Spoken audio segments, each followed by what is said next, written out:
Aristarque de Samos, comme quoi Ah oui. ce serait le soleil au centre, la Terre qui tourne autour, donc c'est au départ une hypothèse. Donc, du moins du point de vue de Archimède. Oui. Pour lui, c'est une hypothèse, lui, il ne se mouille pas. Et Aristarque de Samos disait, lui, bon, c'est soleil feu central, et puis les planètes tournent autour, et puis la Terre tourne autour, etc.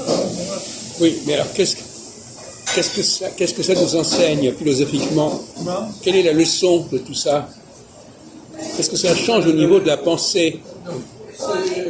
Dans la pensée, on peut faire des renversements de verniciens. C'est ça, c'est des renversements. Oui. Des renversements. Justement, mais alors quelles sont les implications, quelles sont les conséquences intellectuelles de la révolution copernicanienne? Ce changement d'angle, comment ça se répercute sur le plan de la pensée? Il y a Nietzsche qui n'arrête pas de faire le renversement. Il met à l'envers qui est à l'endroit et à l'endroit qui est à l'envers. Oui. C'est comme ça qu'on peut comprendre la pensée de Nietzsche. D'accord. Est-ce que ça complexifie ou est-ce que ça simplifie les choses? Ça simplifie. Voilà, c'est ça. Ça simplifie les choses. Alors pourquoi est-ce que ça simplifie les choses?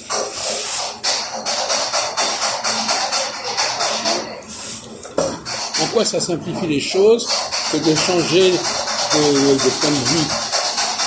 Pourquoi est-ce que voir des choses du point de vue de la Terre ou du point de vue du Soleil, en quoi ça simplifie? Ça simplifie parce qu'on choisit les solutions les plus simples, c'est tout. C'est un choix de... la révolution copernicanienne est un choix de simplicité. Je suis d'accord, mais le problème c'est que tu ne t'expliques pas là-dessus. Mais alors, ce choix de simplicité peut être bon ou mauvais. C'est ça le problème. D'accord. Ah oui, je ne dis pas que la simplicité c'est forcément mieux que ce qui est compliqué. La réalité est peut-être compliquée et la simplicité, bon, la simplicité est pédagogique, certainement. Mais le réel est compliqué. Oui, mais on va essayer de poser le problème un peu autrement. Si tout tourne autour de la Terre, comme dans le système géocentrique, tout tourne autour de la Terre. La Terre est le centre. Dans le système, on peut l'aimer. Oui, la Terre est le centre. Donc, la Terre est entourée d'un grand nombre de planètes, d'astres. En revanche, si c'est le Soleil qui est au centre,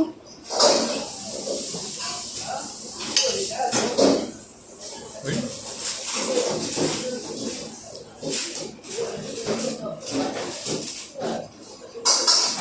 le Soleil ne tourne plus autour de la Terre,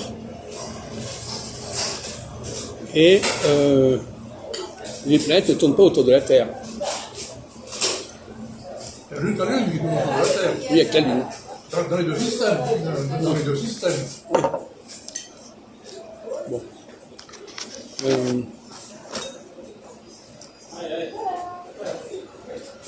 Alors, pour revenir à la question de la simplicité, tu connais le rasoir d'Occam? Le rasoir d'Occam. Non. C'est-à-dire que c'est l'idée qu'il faut chercher les choses les plus simples. Le modèle il faut chercher les choses les plus simples. Oui. Il faut toujours aller vers la simplicité dans un modèle. Dans l'économie. Bon. Alors, on va passer à un autre... Enfin, on va obliquer sur un sujet qu'on a peut-être déjà abordé. Par exemple, dans le cas de la langue française. Est-ce que dans la langue française, il y a une recherche de simplicité ou au contraire de complexité? Est-ce que la langue française est copernicienne ou au contraire, est-ce qu'elle est géocentrique, si je peux dire. C'est vrai. Alors, est-ce qu'elle est du côté de la simplicité ou au contraire de la complexité, la langue française? Simplicité. Je suis d'accord avec toi. Et tu peux me donner les raisons de ta réponse? Parce que tu peux répondre par oui ou par non. Mais en quoi la langue française a-t-elle un processus de simplification et comment ça se manifeste? Et dans ce sens-là, effectivement, ça nous relie au premier problème. Si on te demande, quelqu'un te demande pourquoi la langue française est-elle simple, est-ce que tu peux répondre à ça? En quoi la langue française nous invite-t-elle à la simplicité ou à la simplicité? C'est une volonté gouvernementale, c'est tout. C'est la volonté de Richelieu que ce soit simple, il a créé l'Académie française, et puis voilà, et l'Académie doit dire ce que la langue, et voilà. Et alors comment ça s'est concrétisé cette volonté de simplicité? Comment cette volonté de simplicité s'est-elle concrétisée? Parce qu'il y a des résultats, il y a forcément des effets. C'est concrétisé par la prise en main par l'État de la langue. D'accord, mais... C'est une langue qui est prise en main par l'État. D'accord, non, je suis d'accord là-dessus. Et c'est spécial de la langue française. Pardon? C'est spécial la langue française. Ah bon? D'autres langues sont libres. Ah bon? Oui. Alors, je sais pas d'où tu sors ça. Enfin, admettons. Mais en pratique, comment vit-on cette simplicité dans la langue française? Comment ça se concrétise? Comment ça se manifeste? C'est un hiver, donc on peut dire... Donne-nous un exemple d'un aspect de simplification, de simplicité du français par rapport à d'autres langues.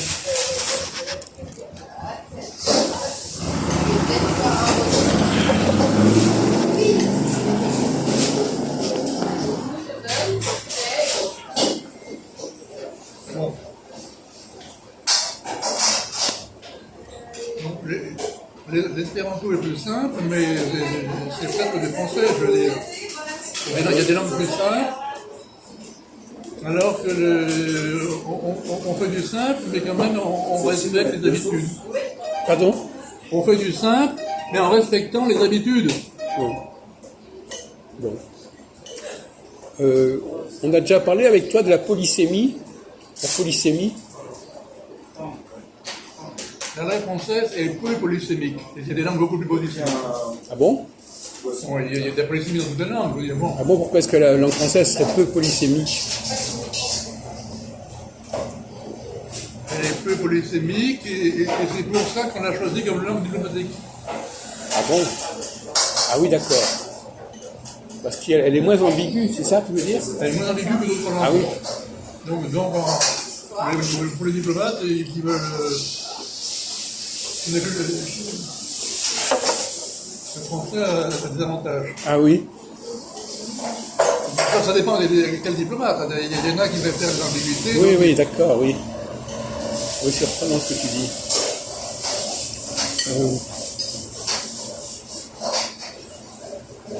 Alors, par exemple, l'anglais est-il plus ou moins polysémique que le français? L'anglais est polysémique. Comment? Est plus polysémique que le français. Ah bon? Plus, mais Ah oui? Oui, oui.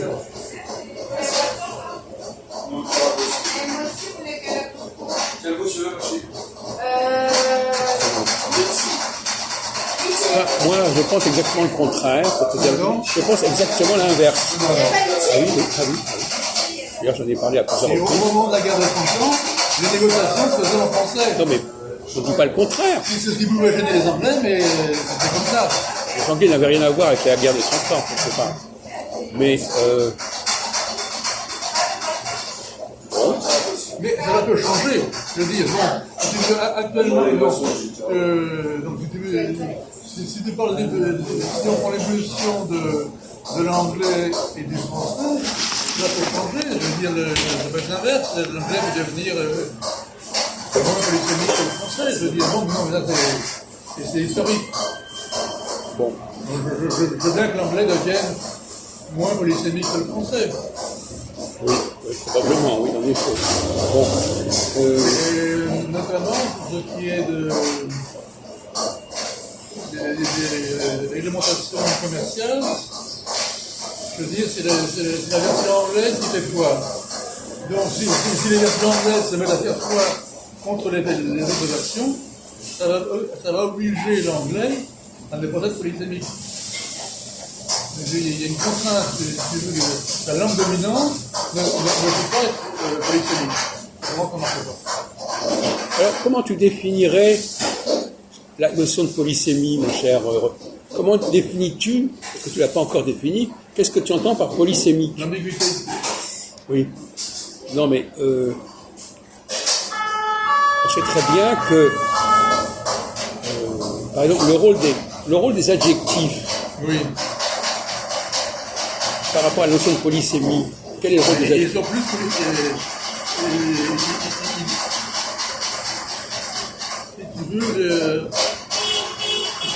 il précise des adjectifs, précise des substantifs. Oui. Donc ça veut dire que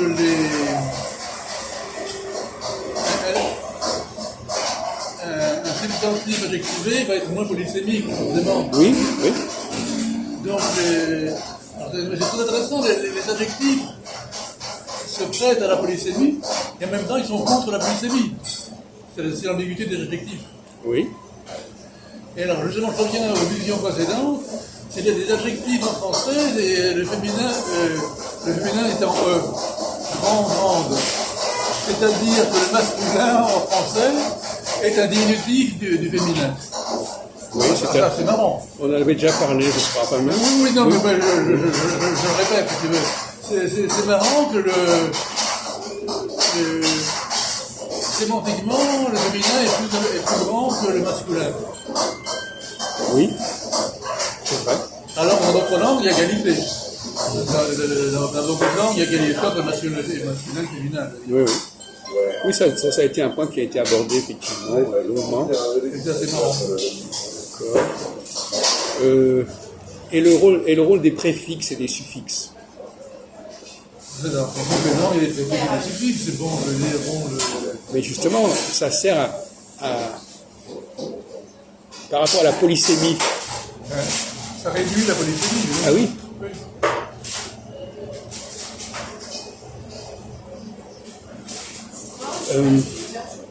Il semble au contraire que l'anglais... bon, pour donner mon point de vue, parce que là, pour l'instant, je t'ai écouté, bon, je voudrais quand même repréciser les choses. Qu'est-ce qui fait, à ton avis, qu'une langue est peu polysémique? Une langue est... Pourquoi une langue? Parce qu'il y a des langues qui ont une faible polysémie.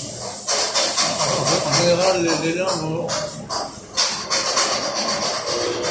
recherchent la polysémie, je veux dire, bon, les langues ont tendance à être de moins en moins polysémiques, je veux dire,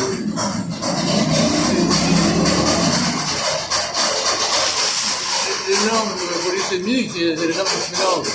Quand des langues se mélangent, ça donne de la polysémie. Ah bon? Et quand une langue se purifie, elle devient moins polysémique. Ah ben non, c'est le contraire. C'est le contraire, toi. Ah, c'est exactement le contraire. Ah bon, c'est le contraire. Plus une langue est simple, plus elle va être polysémique. Et plus elle prend des choses à gauche et à droite, etc., moins elle est polysémique. Oui, d'accord, ouais. Donc c'est l'inverse. Oui. Une langue qui emprunte, quand on emprunte un mot à une autre langue, Oui. on ne garde pas toute la richesse de la langue Oui. à laquelle on emprunte. On emprunte qu'un certain sens de la langue. Donc, une langue qui a beaucoup emprunté va être faiblement polysémique puisqu'elle n'aura conservé qu'un sens très limité de chaque mot. Oui. Alors qu'une langue qui emprunte peu, elle garde toute sa polysémie comme une source, si tu veux, une source. C'est-à-dire qu'elle garde toutes les potentialités. Oui. Alors quand une langue comme l'anglais a emprunté considérablement au français, elle a perdu de sa polysémie. Les mots ont un sens très restreint, puisque on ne prend qu'un certain sens du mot qu'on retient de cette langue-là, on ne prend pas toute la mesure du champ de la langue. Donc, la polysémie, c'est le propre d'une langue qui emprunte peu, qui garde sa propre structure. Et ça aboutit à la synonymie. À quoi, là? À la synonymie. Oui. L'anglais est une langue où il y a énormément de synonymes. Bon, la synonymie, c'est pas une marque de polysémie. En revanche, quand il y a peu de synonymes, on a beaucoup plus. Ça veut dire qu'il y a beaucoup moins de mots. Souvent, les gens disent que l'anglais est plus riche que le français. C'est un défaut. Plus une langue est riche, moins elle a de polysémie. Et d'ailleurs, je crois qu'on en avait parlé, mais je ne me souviens pas. Il y a un paradoxe. Qu'est-ce que c'est pour toi un homonyme? Comment tu vois la différence entre homonyme et synonyme? Homonyme, ce sont des, comment dire, des mots qui s'écrivent pareil, et Des mots qui s'écrivent pareil, oui, qui se prononcent pareil, et qui n'ont rien à voir. Voilà. C'est ça, un homonyme. Oui. Enfin, oui, c'est un peu ça, mais c'est pas exactement ça. Ce sont des mots qui se ressemblent. Ils ne sont pas exactement pareils, ils se ressemblent. Il n'y a pas de phonétique, il y a l'écriture. Mais... Oui, mais par exemple, des mots qui ont... tu vois, prenons même une conjugaison. Je mange, je mangerai, ça se ressemble. Pardon? Je mange, je mangerai, oui, ça se ressemble. Mais ça n'a pas la même signification exactement. Donc c'est ça l'homonymie.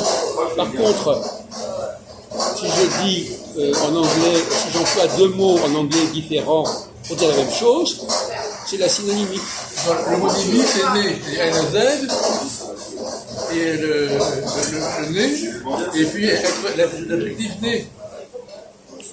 Il est né? Non, oui, d'accord, mais ça c'est la définition scolaire. Et à mon avis, c'est une mauvaise définition. Par contre, né et nasal, oui, c'est la même racine, oui, mais ça s'entend autrement. Ah ouais. Et c'est ça qui est... donc c'est ça, ce sont l'homonymie, c'est quand les choses changent de sens à très peu de frais. En très peu de temps. À très peu de frais. Oui. C'est-à-dire que avec un tout petit détail, tu rajoutes une syllabe, tu rajoutes un préfixe, et tout de suite ça change de sens. Donc, alors, pour terminer sur cette question, est-ce que l'auditeur, est-ce qu'il est plus facile pour quelqu'un de vivre dans une société où il y a beaucoup de polysémie, ou au contraire dans une société où il n'y en a pas beaucoup? De vivre, c'est-à-dire de comprendre ce qui se passe. Mais la polysémie, c'est une difficulté. Oui, voilà. Et quand il y a moins de polysémie, c'est plus facile. Oui. Donc, pour l'auditeur, est moins sollicité. Donc, il est moins intelligent.